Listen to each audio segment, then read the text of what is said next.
Hi guys! In this video we're going to be looking at resistive forces, friction on a moving object, friction on stationary objects, friction on a slope, and we're going to finish with a summary. So we're going to start off by talking about resistive forces in general. When you kick a football, you only exert a force on it for a brief part of its motion. So for example, we have a footballer here, and when the footballer kicks the ball and their foot makes contact with the ball, they momentarily exert a force F on it. And in this moment, the football has a resultant force acting on it.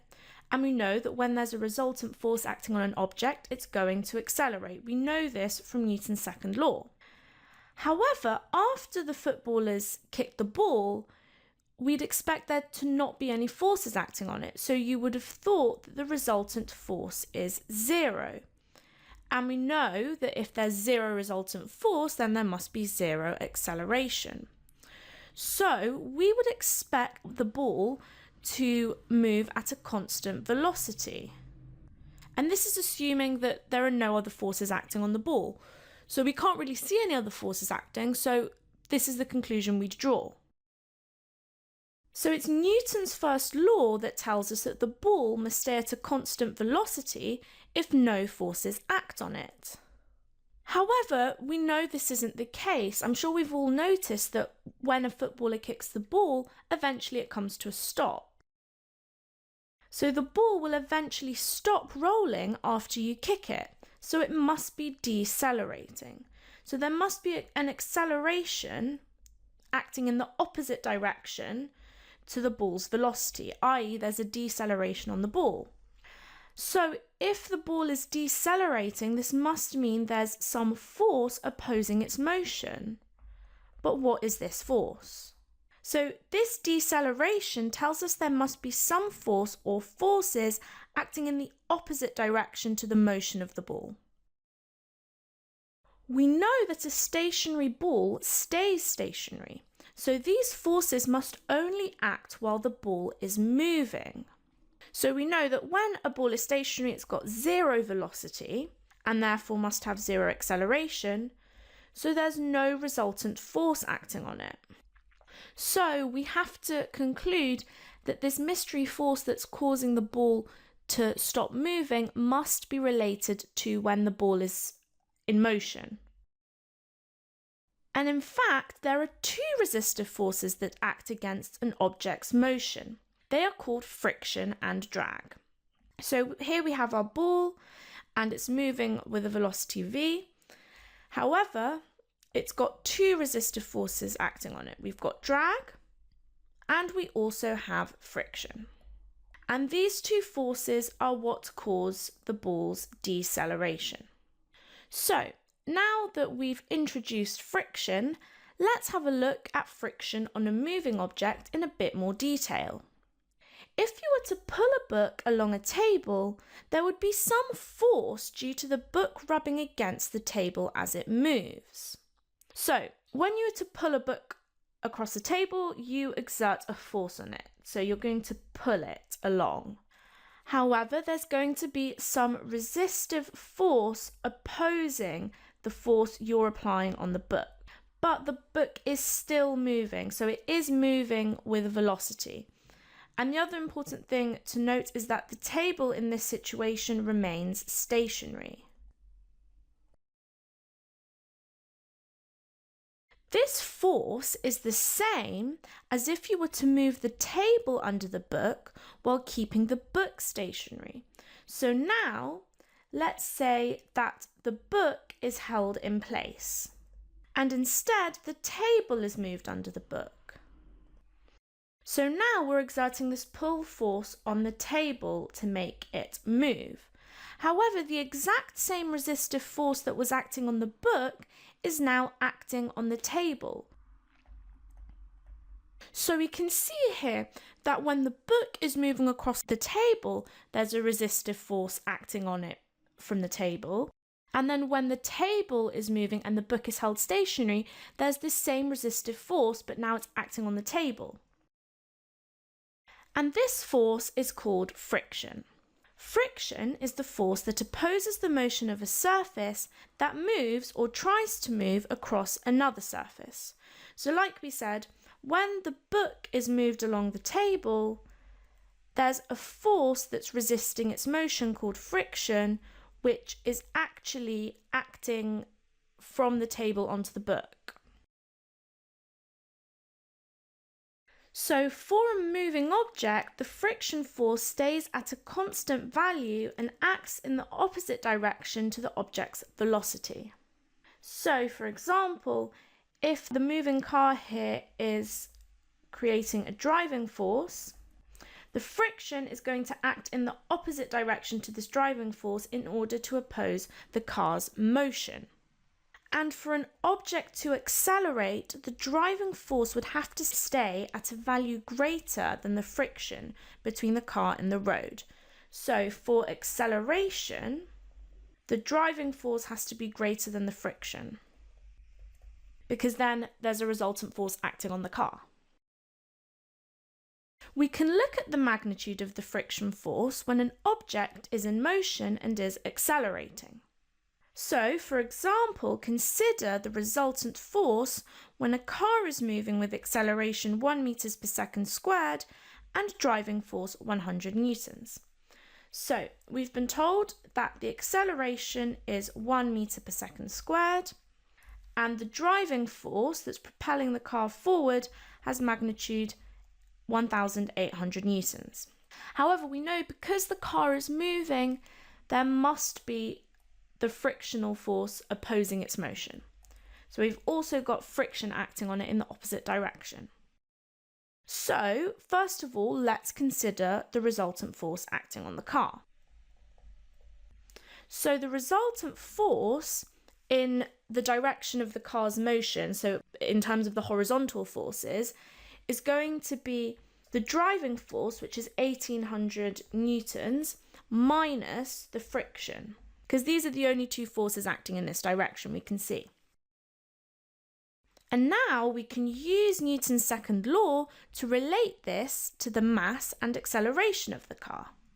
So we know from Newton's second law that the resultant force is going to be equal to the car's mass times its acceleration. And we've just said that the resultant force is equal to 1800 newtons minus the friction. So this is going to be equal to the mass times the acceleration. And let's take the car's mass to be 1000 kilograms. And we've also been told that it's accelerating at 1 meters per second squared. So now we can substitute in these values. So we have 1800 minus the friction is equal to 1000 multiplied by 1. And now we can just rearrange this for friction. So the friction is going to be equal to 1800 minus 1000 times 1. So the friction is going to be equal to 1800 minus 1000. And this gives us a value for the friction, which is 800 newtons. This is the value that friction between the car and this particular road takes when the car is in motion, regardless of the driving force. So let's imagine that the car has driving force 1000 newtons, and let's also imagine a different situation where the car has driving force 500 newtons. So it's got half the driving force now. But if the car is moving along the same road, so along the same surface, the value of friction when it's in motion isn't actually going to change. So we're going to have the same friction.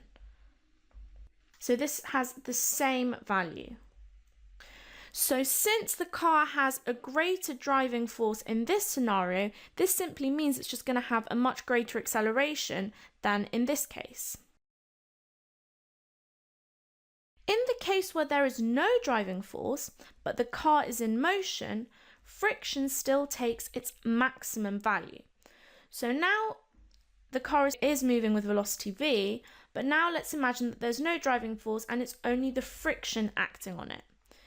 So now, since there's a resultant force in the opposite direction to the car's motion, we know it's going to decelerate. So this is what causes a car to slow down when you stop providing a driving force. If you want a car to travel at a constant velocity, you need to provide a driving force equal to the frictional force the car experiences. So we've got our value of friction for this particular road, and we want a driving force that equals this friction. And this is because from Newton's second law, we know that if the driving force has the same magnitude as the friction, so the resultant force is therefore 0, this means we're going to have 0 acceleration. So the car is going to move with a constant velocity. So now that we've looked at friction on a moving object, let's have a look at friction on a stationary object. Friction can prevent a stationary object from starting to move when a force is applied. So let's imagine we apply a pulling force onto this book. And we've seen that when we apply this pulling force onto the book, there's a force between the table and the book called friction, which also acts on the book in the opposite direction to this pulling force.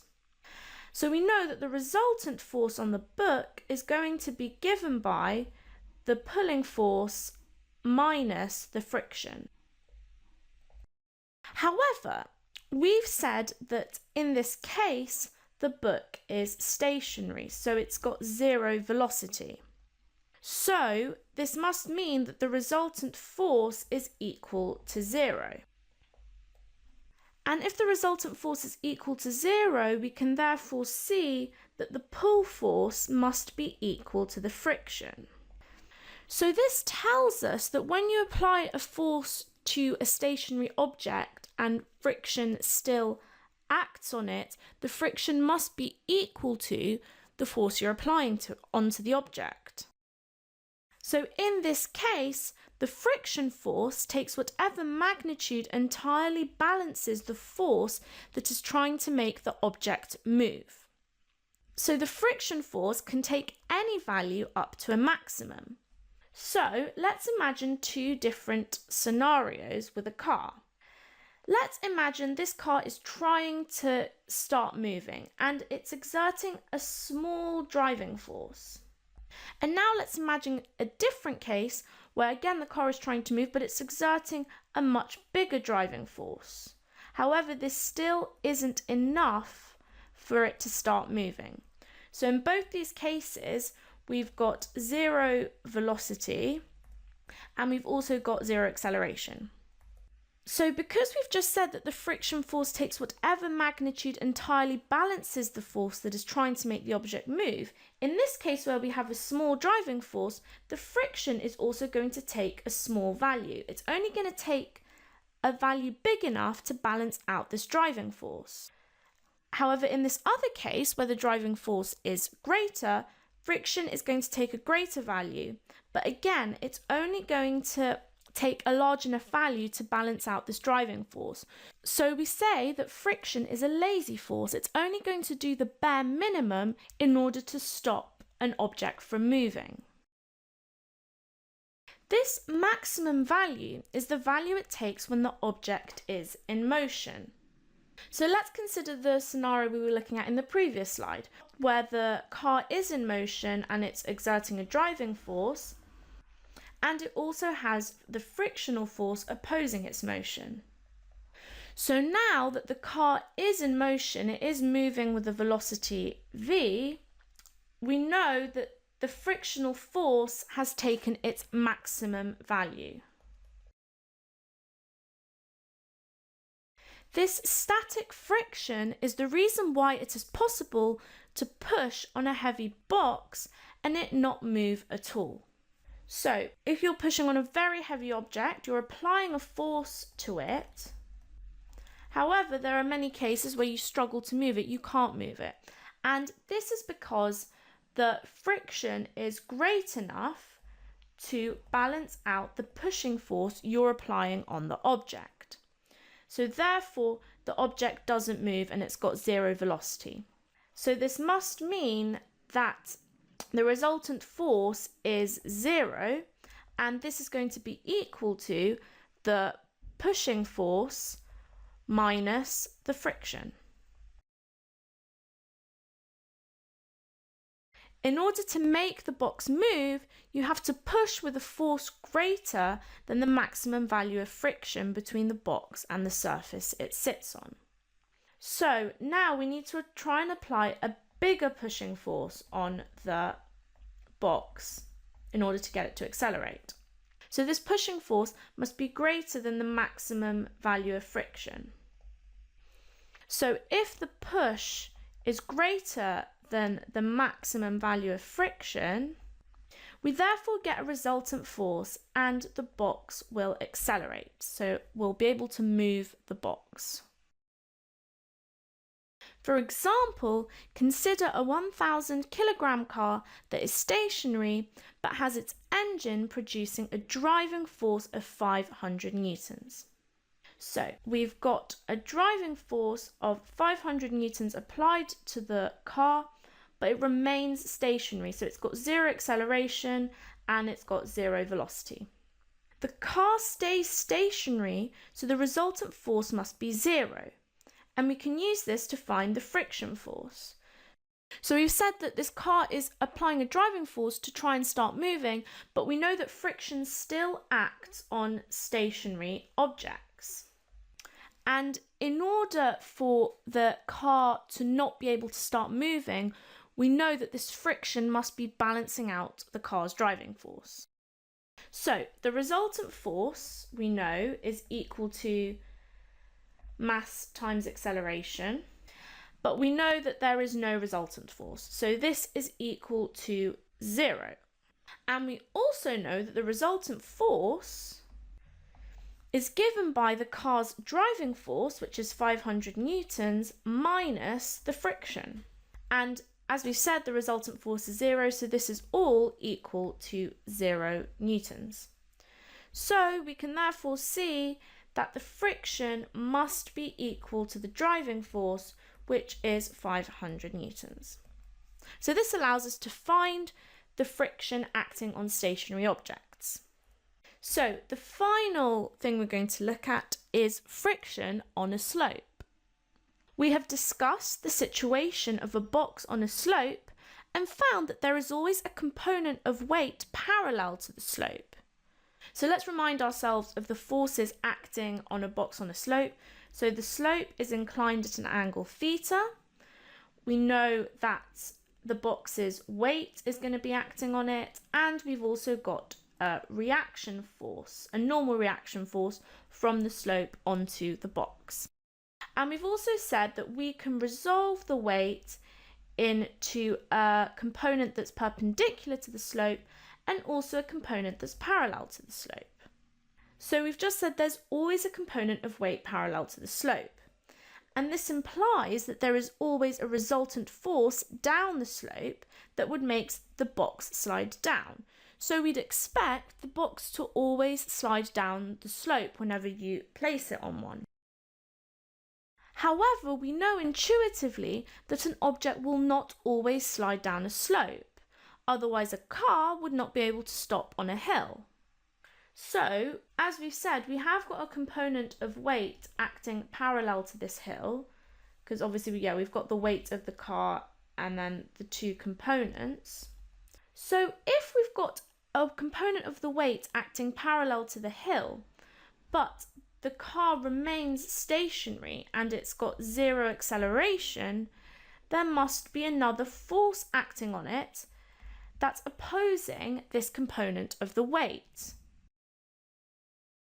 So there must be a force acting to balance this weight force entirely. So as we've said, we've got this box's weight and normal reaction force, and we've got the two components of the weight. However, there must be some other force acting on the box to prevent it from falling down the slope. This force is the force of friction acting up the slope. So we've got our parallel component of the weight, and we've got this frictional force which is acting up the slope. And obviously we've still got all our other forces acting on the box. For example, let's work out the magnitude of the frictional force that prevents a 10 kilogram box from sliding down a slope at 30 degrees to the ground. So we have our slope which is inclined at 30 degrees. We've got our box and we know that it's got a mass of 10 kilograms, which means its weight is going to be equal to 10 times g. We've also got a normal contact force. However, we don't need to worry about this because we're only dealing with the forces that are parallel to the slope. We don't need to worry about the forces perpendicular. And we've said that there must be a frictional force acting on the box to prevent it from sliding down, because we have got this parallel component of the weight and this perpendicular component of the weight. So now that we've drawn in all our forces, we're going to start by using a vector triangle to find the component of the weight force parallel to the slope. So the weight force is going to act vertically downwards like so, but we know that we can resolve the weight into two components. So we've got one component which is parallel to the slope and one component which is perpendicular to the slope. And we can also work out that this angle here is in fact the angle at which the slope is inclined. So that angle is 30 degrees. And we do go into this in more detail in an earlier video, which is balancing forces. So we can now find the component of the weight which is parallel to the slope. So this is going to be given by W sine 30. So now that we've got this component of the weight, we use the fact that there is no acceleration down the slope to find the value of friction up the slope. So the acceleration is 0 parallel to the slope. So this must mean that the resultant force is 0. So if the resultant force is 0, we then know that the friction minus the parallel component of the weight must also be equal to 0. And this therefore tells us that the friction from the slope is equal to the parallel component of the weight. And we've just found what the parallel component of the weight is. We've said that it's W sine 30. So we can find the value of the friction. Friction is also equal to W sine 30. We've also been told what the mass of the box is. It's 10 kilograms, so we can find its weight. So its weight is going to be equal to 10 times g times sine 30. And we can find that the value of sine 30 is in fact a half. So we've got 10 times g times a half. So all we have to do now is substitute in the value of g and find our friction. So the friction is going to be given by 10 times 9.81 times a half. And this gives us a value of friction which is 49.05 newtons. And we need to give our answer to 3 significant figures because we've used g and that's given to 3 significant figures. So the friction is equal to 49.1 newtons. Hey guys, I hope you enjoyed the video. If you're looking for an amazing A-level physics resource, join me today in my series of engaging bite-sized video tutorials. Just click the SnapRevise smiley face and together let's make A-level physics a walk in the park.